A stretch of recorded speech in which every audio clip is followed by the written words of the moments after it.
primero, Lucas, leemos, ¿no? Y si te das cuenta, cuando lees Lucas, es más explicativo, más histórico que incluso, más histórica, a mi punto de vista, ¿no? Más histórico que, por supuesto, que Marcos, ¿no? Aquí específicamente, ¿no? Este hombre que hace una obra periodística o de historiador, pues porque Lucas no fue apóstol de Jesús, no estaba con Pablo, ¿entiendes? Entonces fíjate, mira, dice aquí en Lucas, dice así: puesto que ya muchos han tratado de poner en orden la historia de las cosas que entre nosotros han sido ciertísimas, y habla que, dice, puesto que ya muchos han tratado de poner en orden la historia de las cosas que entre nosotros ha sido ciertísima, tal como nos lo enseñaron los que desde el principio lo vieron con sus ojos y fueron ministros de la palabra. Dice, me ha parecido también a mí, después de haber investigado con diligencia todas las cosas desde su origen, escribístelas por orden, oh excelentísimo Teófilo, para que conozcas bien la verdad de las cosas que dice en las cuales has sido instruido. O sea que, como corrían muchas historias de Jesús, pues Lucas ve de escribírsela, ¿no? a Celestísimo Teófilo. Pero la cosa está que nos ha servido a nosotros, por supuesto, ¿no? Entonces hay algo, ¿no? De que, por ejemplo, en Hechos vemos, en Hechos 1, dice, en primer tratado, Teófilo, hablé acerca de todas las cosas que Jesús comenzó a hacer y a enseñar, hasta el día que fue recibido arriba, después de haber dado mandamiento por el Espíritu Santo a los apóstoles que había escogido, a quienes también después de haber padecido se presentó vivo con muchas pruebas indubitables y apareciéndoseles durante 40 días y hablándole acerca del reino de Dios. Estando juntos, les mandó que no se fueran de Jerusalén, sino que esperasen la promesa del Padre, la cual les dijo, oísteis de mí. Porque Juan ciertamente bautizó, porque Juan ciertamente bautizó con agua, mas vosotros seréis bautizados con el Espíritu Santo dentro de no muchos días. Entonces aquí está escribiendo, ¿no? En este caso, Lucas a Teófilo, ¿no? Y a nosotros, por supuesto, también para que nos enteremos, ¿no? Y todas esas cosas. Entonces ahí, hoy pues quisiera compartiros, ¿no? lo que he recopilado también un poco, entiendo un poco de todas estas cosas, ¿no? Dice, mira, bueno, la palabra de Dios nos dice, las palabras en Proverbios 18:8, si eso no la, porque vamos ligero. Dice, las palabras del chismoso son como bocados suaves y penetran hasta las entrañas. La Biblia nos enseña, ¿no? Que las palabras del chismoso, ¿no? Son perjudiciales, ¿entiendes? Sin embargo, dice en Proverbios 10:11, manantial de vida es la boca del justo, ¿entiendes? Entonces, aquí en lo que he recopilado un poco, dice, como golosina, ¿no está bien? No, por eso digo, porque es una persona que come golosinas, ¿no? Pero la golosina es una realidad, o todo lo que lleva mucho azúcar es perjudicial. Dice, una amiga colocó una frase en su cocina. Dice, una frase en su cocina. Una vez en la boca baja las carderas. Está hablando de las golosinas, ¿no? Una vez en la boca baja las caderas que es el estómago. Y allí, ¿no?, hace su función. Dice, en efecto, esto caracteriza a las golosinas. La Biblia compara las palabras malas que escuchamos como la golosina recibida con cierto placer, penetra profundamente en nosotros y pueden tener efecto que dura mucho tiempo. ¿Entiendes? Dice, a veces tenemos mucho cuidado, es así, mucho cuidado con lo que comemos y velamos menos sobre lo que escuchamos o leemos. Sin embargo, algunas palabras como las críticas o las calumnias pueden ser crueles y destructoras.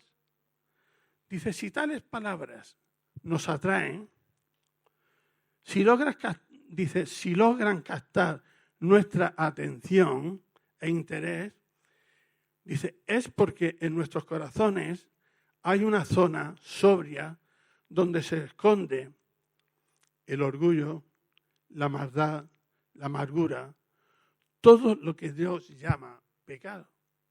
¿Entiendes? O sea, de que esto es una realidad, nosotros no somos esclavos del pecado. Cristo nos ha rescatado y ya no somos esclavos del pecado. Pero es una realidad que dice así, como dice aquí, si tales palabras nos atraen, si logran captar nuestra atención e interés, es porque en nuestros corazones hay una zona sobria donde se esconde el orgullo, la maldad, la amargura y todo lo que Dios llama pecado. Entonces, eso es lo que a veces nosotros tenemos que ser conscientes, ¿no? Porque si somos, y yo te lo digo por mí, o sea, no te hablo por otro, somos salvos por gracia, es una realidad. Somos salvos por gracia, pero yo tengo que ser muy consciente, ¿entiendes? Que si en realidad, yo a veces decía, bueno, Señor, pero es que, mira, yo confieso mi pecado y te confieso todo lo que te confieso, pero a veces tengo el mismo deseo que tenía antes, ¿no? Es una realidad. Entonces dice así, amigos cristianos, la buena noticia es que tenemos la vida de Cristo para vivirla. Si no fuera así, seríamos esclavos a través del pecado. Dice, ser liberado del pecado, de esa atracción por las calumnias y las palabras malas. Entonces, en Efesios 4, 31, 32 de la Nueva Traducción, nos dice, cuando puede, 4, 31, 32, dice, quítense.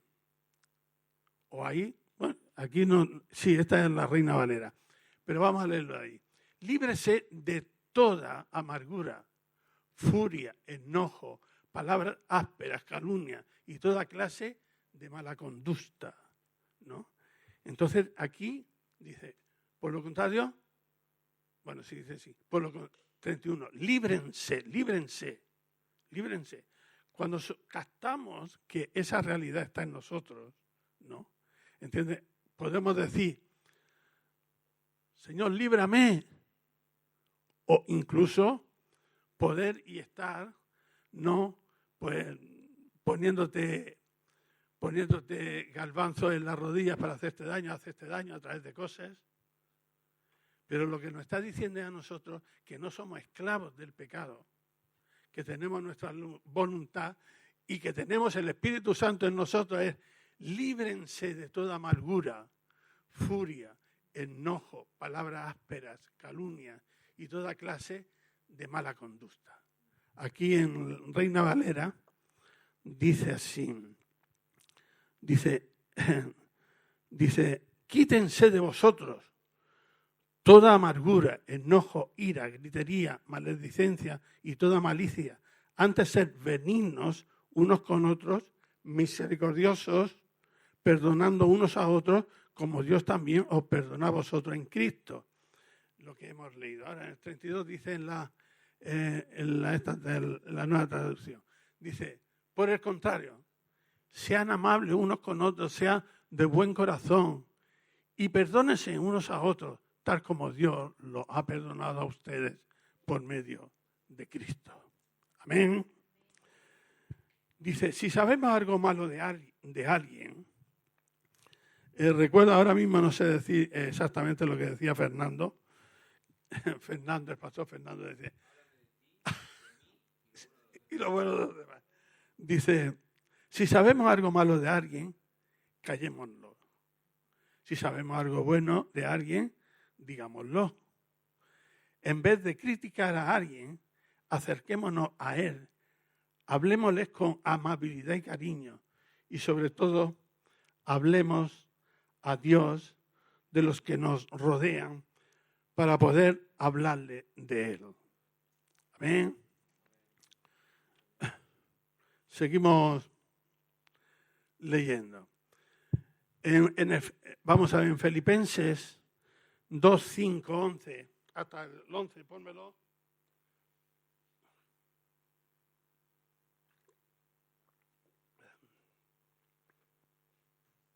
Nos dice así: tengan la misma actitud que tuvo Cristo Jesús. Tengan la misma actitud que tuvo Cristo Jesús. Aunque era Dios, dice, no consideró que el ser igual a Dios fuera algo en lo cual aferrarse. Jesús no vino, aunque tenía poderes, lo que era el hombre sin pecado. Pero él no actuó, no en este caso, no, el sentir de Cristo, no, bueno, como yo soy Dios, pues podía haberlo hecho a los ángeles y no lo hizo, ¿entiendes? Así que a nosotros nos dice, aunque era Dios, no consideró que ser igual a Dios fuera algo en lo cual aferrarse. En cambio, renunció a sus privilegios divinos, adoptó la humilde posición de un esclavo, nació como un ser humano cuando apareció en forma de hombre. O sea, el sentir de Cristo. Entonces, por ejemplo, es una realidad que estamos oyendo mucho del crecimiento y todas estas cosas. Pero lo que tiene que haber, yo una vez oí a un pastor diciendo, si tuviéramos el sentir de Cristo aquí en la tierra, ya estaríamos en el cielo, aquí en la tierra. El sentir de Cristo, ¿no? O sea que, bueno, seguimos para adelante. El sentir de Cristo. Mira, aquí nos dice reparación, porque claro, la buena noticia, perdón, la nueva noticia del Evangelio es todo amor, no todo eso, y todo eso está muy bien, no, pero el sentir de Cristo, no, el sentir de Cristo dice así. Dice, el 18 de diciembre del 2009, en las portadas de los periódicos americanos, hablaban de la liberación de James Bain. Este hombre acababa de pasar 35 años en la cárcel, acusado de haber violado a un niño. Pero un test de ADN demostró que James era inocente. Como reparación, recibió del estado de Florida unos $50,000 por cada año pasado en la cárcel. Entonces, el $50,000 por 35 años, si el móvil no engaña, es $1,750,000 que lo dieron fueron 35 años por reparación, por reparar. ¿Entiendes lo que es? Entonces, es una realidad de que la buena noticia, yo siempre he creído, ¿no? Siempre lo he creído, de que la buena noticia es Dios es amor, pero la buena noticia va incluido también las reparaciones que nosotros que rompamos. Por ejemplo, si criticamos a alguien, ¿entiendes? Por ejemplo, ahí a veces te enteras de historias de familias, ¿entiendes? Y tú no sabes nada de la historia de la familia. Pero sin embargo, de estas personas, y sobre todo si hay personas que tienen ese fluir, ¿no? Digo espíritu de encantamiento, para influir a otras personas, ¿entiendes? Entonces tenemos que tener mucho cuidado porque todo eso se corre y a veces te enteras que no es así y entonces dices, perdóname, pero si se puede reparar, es de cristianos, es de muchos de cristianos. Fíjate lo que hacen los que no son cristianos, ¿entiendes? Claro, a este hombre $1.750.000, pero pagándole al abogado para esto o lo otro, ¿dónde se quedarían tantos dólares? ¿Entiendes? Bueno, pues lo importante es que este hombre pudo demostrar que no era un culpable, efectivamente, y eso es lo que importa. Amén. Entonces, es así. Nosotros también cuando hay que, digamos, cosas, por ejemplo, que no son, y luego nos enteramos que hemos fallado, ¿no? ¿Entiendes? Pues también deberíamos de coger y poder reparar lo que hayamos roto. ¿Entiendes? Somos cristianos, somos salvos por gracia, sí, por supuesto.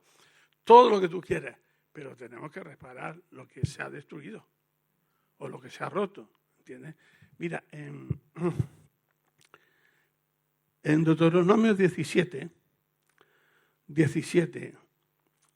nos dice así, versículo 4, y esto es ojo por ojo, diente por diente, ¿entiendes? Dice, cuando te enteres de algo, en el versículo 4, bueno, vamos a leer la del 3, dice, por ejemplo, podía ser que sirviera, vamos a leerlo en el 2, o en el 1, nunca sacrifiques al Señor tu Dios ganado, ovejas o cabras que tengan algún defecto o enfermedad, porque Él detesta esa clase de ofrenda. Cuando empieces a vivir en las ciudades que el Señor tu Dios te da, podría suceder que un hombre o una mujer del pueblo haga algo malo a los ojos del Señor y desobedezca al pacto, por ejemplo. Esto es en el antiguo pacto, ojo por ojo, diente por diente. Pero tenemos que ver, ¿no? Por ejemplo, podría ser que sirviera a otros dioses o rindiera culto al sol o a la luna o a alguna estrella, es decir, a las fuerzas del cielo, lo cual es prohibido terminantemente.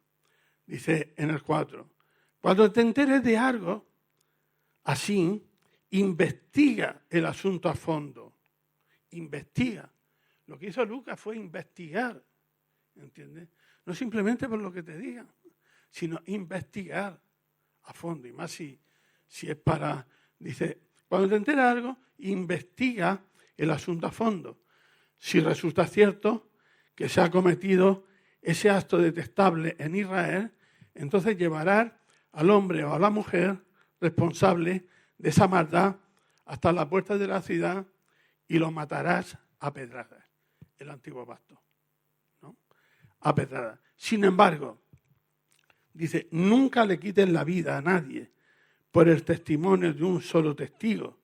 Siempre tendrá que haber 2 o 3 testigos. O sea, que no es simplemente decir, bueno, voy a hacer mi juicio y voy a juzgar.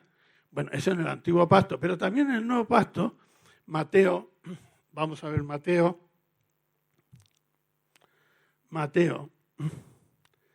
18,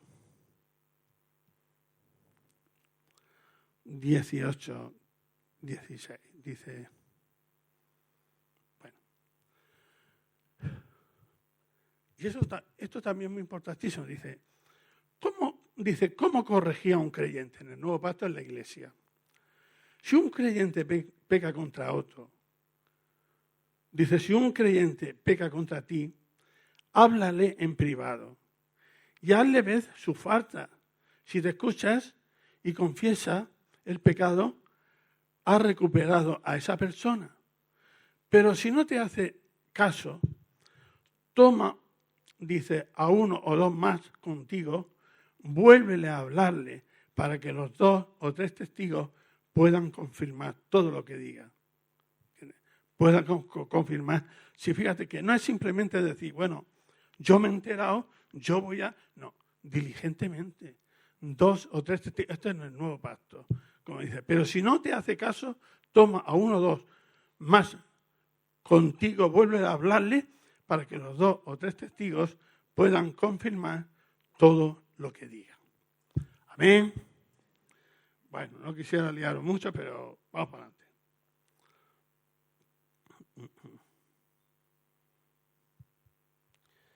Vamos a ver. Aquí también una pequeña historia que se titula Buscadores de la verdad. Buscadores de la verdad. Buscadores de la verdad. Dice, una mujer me contó sobre un desacuerdo que dividía su iglesia. Porque a veces hay desacuerdos que dividen a la iglesia, ¿no? A veces divide a la iglesia, a lo mejor ni el pastor se entera, ¿no? Pero divide a la iglesia. Pero, y yo al leer esto digo, ¿pero por qué se puede dividir la iglesia? Porque falta el sentir de Cristo, ¿no? Entonces dice, un desacuerdo que dividía a la iglesia. Pregunté, ¿de qué se trata el desacuerdo? Pregunté, de si la tierra es plana, o sea que estaban discutiendo que si la tierra es plana o redonda. ¿Entiendes? Entonces ahí vino una división. Es plana. Respondió,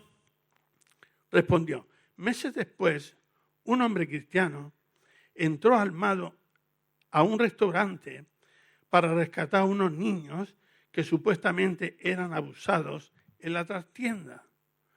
No había ninguna habitación trasera y el hombre fue arrestado. En ambos casos las personas actuaron según teorías conspirativas de Internet, a través de la mente, totalmente, porque date cuenta, dice cuando meses después un hombre cristiano entró armado en un restaurante para rescatar a los niños que supuestamente eran abusados en la trastienda.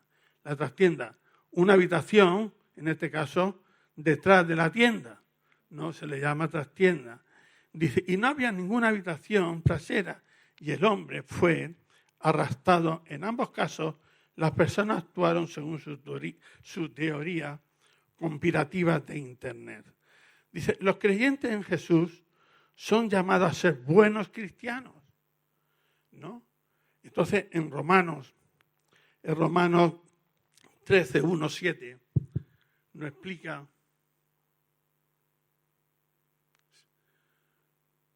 dice así, pero aquí está hablando de las autoridades civiles, ¿entiendes? O sea que si una autoridad civil te llama, en este caso hace algo que no está bien, y te echa una multa, hay que pagarla, ¿entiendes? Entonces es una realidad. Entonces, dice así, toda persona debe someterse a las autoridades del gobierno, pues toda autoridad proviene de Dios y los que ocupan puestos de autoridad están allí colocados por Dios. Por lo tanto, cualquiera que se rebele contra la autoridad se rebela contra lo que Dios ha instituido y será castigado. Pues las autoridades no infunden temor a lo que hacen, lo que está bien, ¿no? Por ejemplo, es una realidad, a veces no sé si te va a pasar a ti, que vas con el coche y un control, madre mía de mi corazón, y entonces te viene así un pensamiento, ¿vas bien? Pues sí, entonces ¿para qué temes? Vamos para adelante. Claro. Sino a los que hacen lo que está mal. ¿Quieres vivir sin temor a las autoridades? Haz lo correcto y ellas te honrarán. Las autoridades están al servicio de Dios para tu bien. Pero si estás haciendo algo malo, por supuesto que deberías temer tener miedo, porque ellas tienen poder para castigarte y estar al servicio de Dios para cumplir el propósito específico de castigar a los que hacen lo malo, ¿no?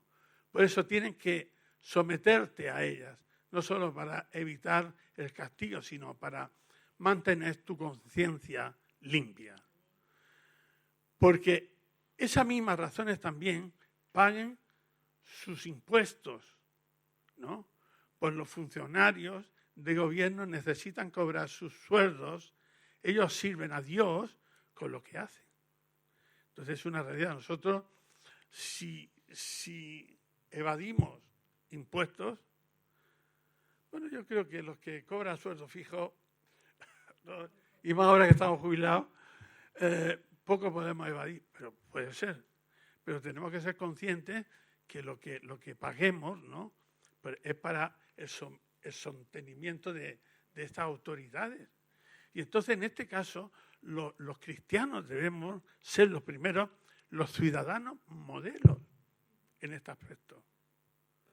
No digo de que si hay cosas extremas, no, pero que debemos ser ciudadanos ejemplo. 13:1-7, ustedes den a cada uno lo que les deben. Paguen los impuestos, además, y además aranceles a quienes corresponda. Y den respeto y honra a los que están en autoridad. O sea, esto debe ser en nosotros, sí, que a veces te salen, ¿no?, por las peteneras, pero es una realidad, pero tenemos que volver otra vez al orden de Dios.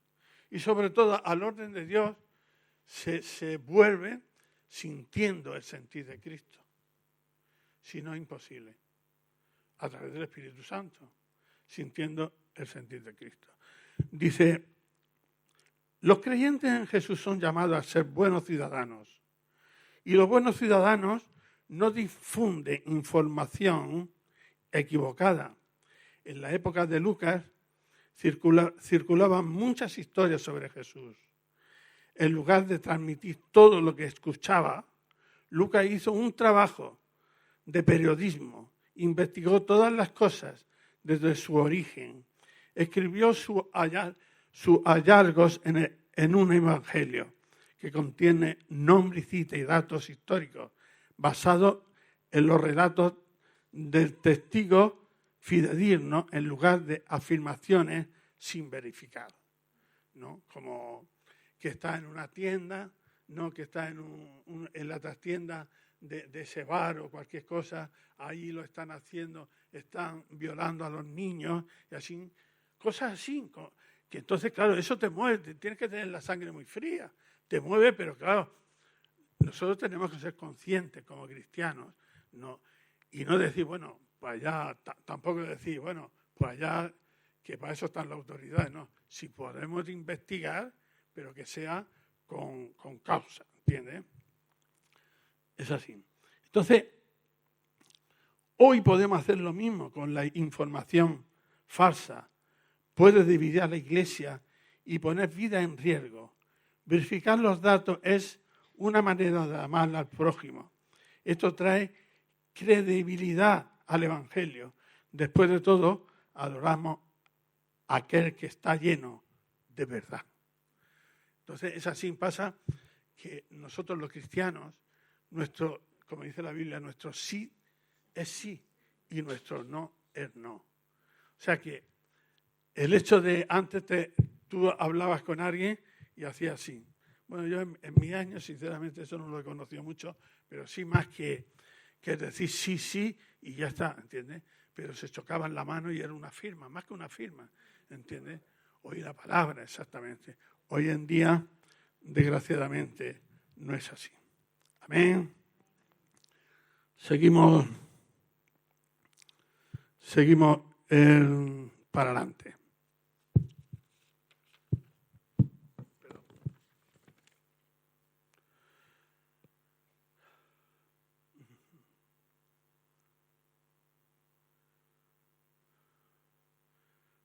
En Lucas, vamos a leer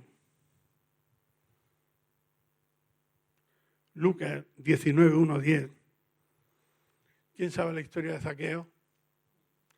¿Quién fue Zaqueo? Un cobrador de impuestos. Y date cuenta, un cobrador de impuestos y además ladrón.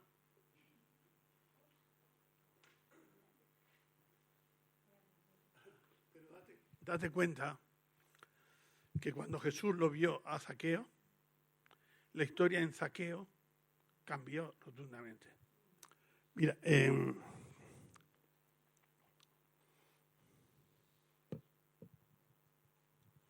si Zaqueo lo habéis puesto ahí, ¿no?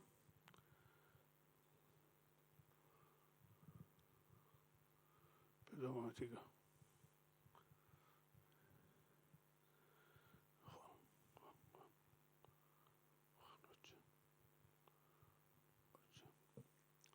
Aleluya. Habiendo entrado Jesús en Jericó, iba pasando por una ciudad. Y sucedió que un varón llamado Zaqueo, que era jefe de los publicanos y rico, dice, procuraba ver quién era Jesús, pero no podía, a causa de la multitud, pues era pequeño de estatura. Y corriendo delante, subió a un árbol sicomoro, o una higuera, ¿no? Dice, para verle, porque había de pasar por allí. Cuando Jesús llegó a aquel lugar, mirando hacia arriba, le vio y le dijo, Zaqueo, date prisa. Fíjate, que ¿sabe una cosa? Dios nos conoce por nuestro nombre. Fíjate, a veces estamos, Señor, bueno, yo estoy en esta humanidad, soy un número más, ¿no?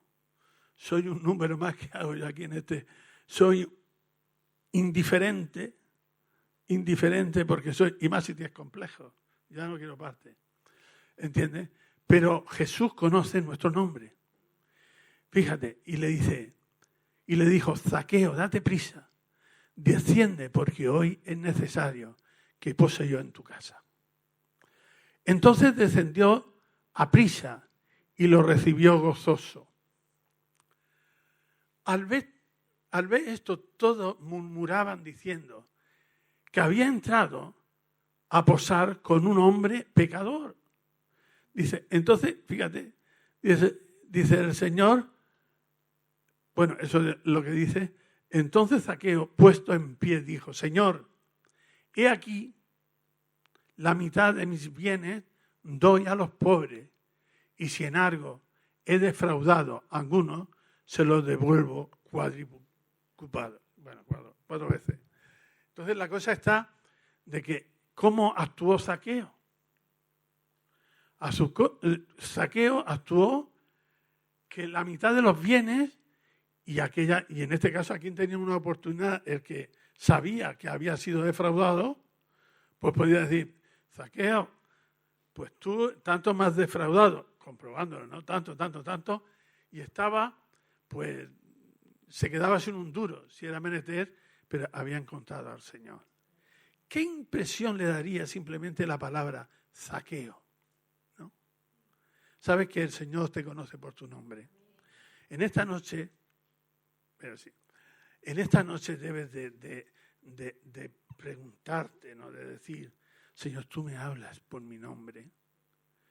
Y a veces quizás no lo digamos, porque si no has vivido en el rechazo, ¿no? Quizás que no lo sepas. Pero sabes que, lo he dicho muchas veces, de que yo tenía tal rechazo que el verano no me gustaba, porque tardaba de hacerse de noche. Y me costaba, y eso ya estaba yo casado, esto ya era gordico, ¿entiendes? Porque claro, ten en cuenta que eso no se quita así de la mañana, menos mal que encontrar al Señor, ¿entiendes? Entonces Él nos conoce por nuestro nombre.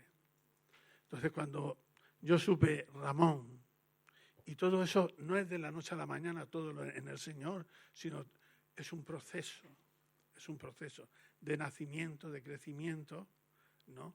Y a veces sí que dice, oye, pues debería estar más crecido. Es una realidad. Pero el Señor todavía te conoce por tu nombre. ¿Entiendes? Entonces la cosa está ahí. De que seguimos. ¿Lo hemos leído todo o no? Sí, lo hemos leído todo, sí. Muy bien. Entonces Juan 8, 8:31.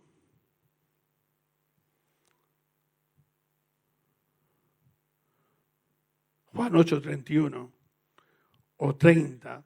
Entonces muchos de los que oyeron su palabra creyeron en él.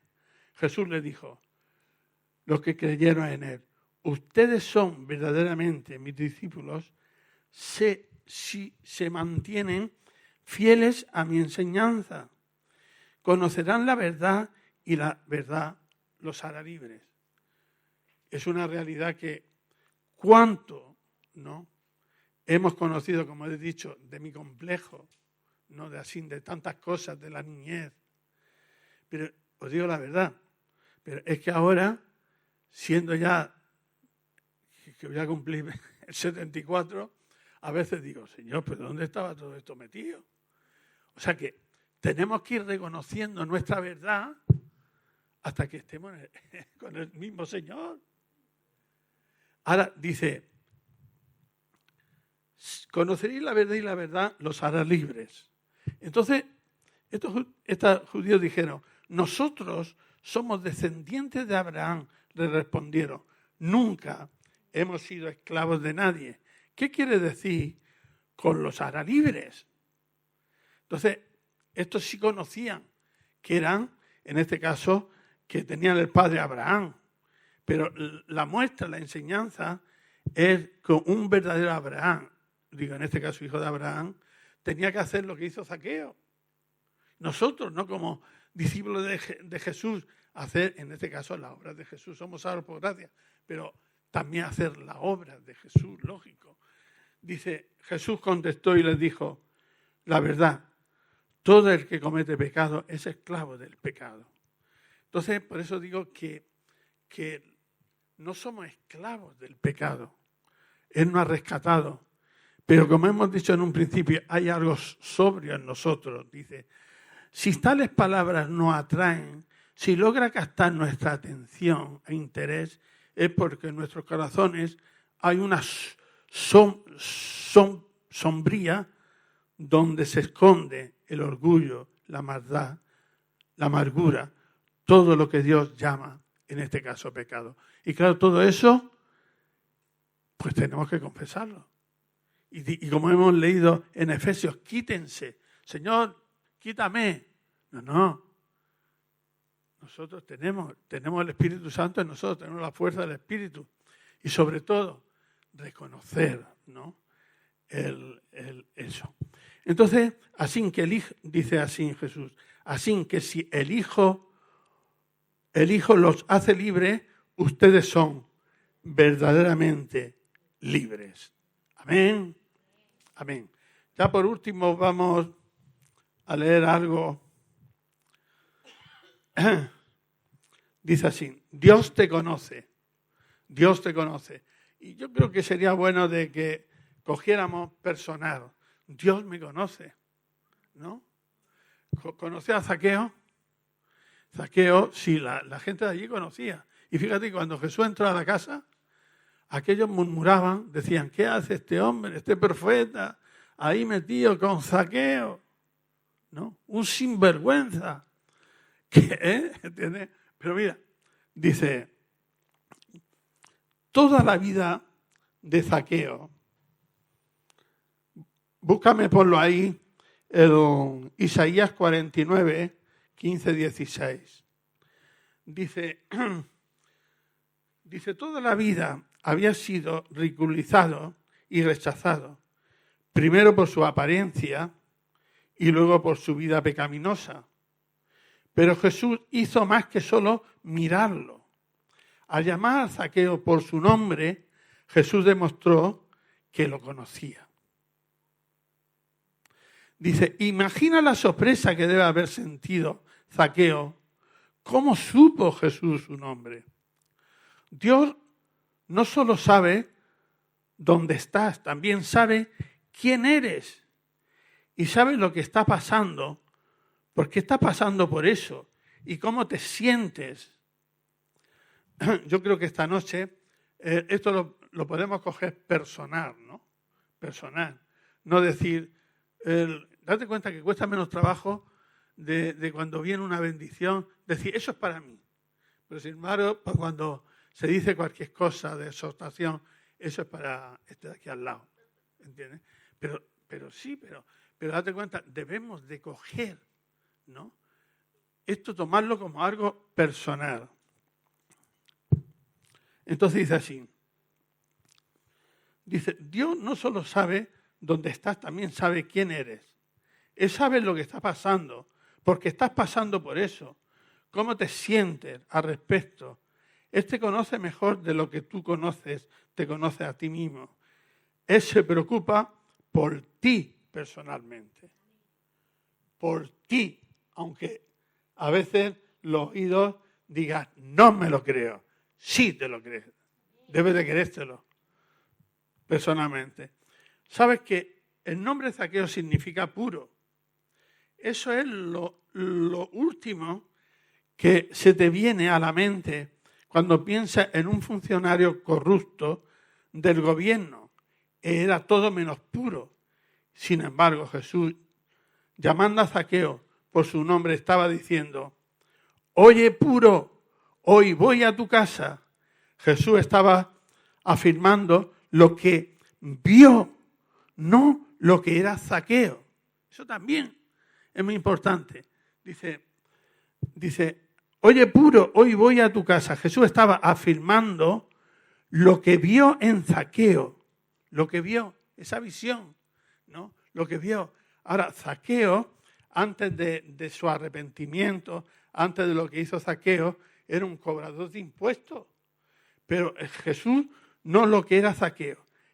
Jesús estaba afirmando lo que vio en Zaqueo, futuro de Zaqueo, no lo que era Zaqueo. Dice, puedes tener miedo de acercarte a Jesús porque crees que te regañará por todas las cosas que hiciste mal, pero Jesús quiere afirmarte, Él quiere hacerte saber cuánto te ama. Cuánto te ama. Entonces leemos como final, Isaías 15, ¿no? Dice, jamás puede una madre olvidar a un niño de pecho. Y si se olvida la madre de un niño de pecho es porque la mente está mal, ¿no? Niño de pecho. ¿Puede no sentir el amor por él, por el niño, al que dio a luz? Pero aún, si eso fuera posible, yo no lo olvidaría a ustedes. Amén. Mira, he escrito tu nombre en las palmas de mi mano. ¿Sabes que en las palmas de la mano de Jesús, la herida está a la diestra del Padre, pero la herida todavía está, ¿no? Dice, mira, he escrito tu nombre en las palmas de mis manos. En mi mente siempre está la imagen de las murallas de Jerusalén convertidas en ruina. Bueno, está hablando a Israel, pero en nosotros dice que cuando Jesús, los clavos, no que le clavaron, no es todavía, no todavía están allí. Cuando Jesús murió en la cruz, extendió sus brazos a los soldados clavados en las manos. Dice, soldados le clavaron clavos en las manos.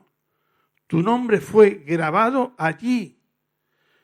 Ahora yo puedo entender cómo conocía, aunque era Dios, pero cómo conocía a Jesús a Zaqueo, cómo te conoce a ti y a mí. Dice, le clavaron clavos en las manos. Tu nombre fue grabado allí. Cuando llegues al cielo, no habrán cicatrices en nadie, excepto en Jesús. Él va a tener esas cicatrices por la eternidad, para recordarnos cuánto nos ama. Una manera de decir, ¿crees que podía olvidarte? de ninguna manera. Esto es lo mucho que me importas. Amén, amén. ¿Ya lo dejamos? ¿No? Amén. Aleluya, da ese aplauso al Señor. Aleluya. Señor, te damos gracias, Dios,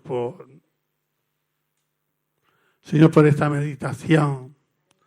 Señor, pedimos a tu Espíritu Santo, Señor, que aquellos que lo necesitamos, Señor, a través de tu Espíritu, Señor, que tú nos des, Señor, revelación, Señor, para ponerlo en práctica, Señor. Señor, como hemos hablado, Señor, de que Lucas hizo un trabajo de periodismo, Señor, no de periodismo actual, sino un periodismo fecha, todo, Señor. Señor, que no hablo por hablar. Señor, enséñanos que eso también sea una realidad para nosotros, Señor. Que seamos conscientes, Señor, de lo que tenemos que decir.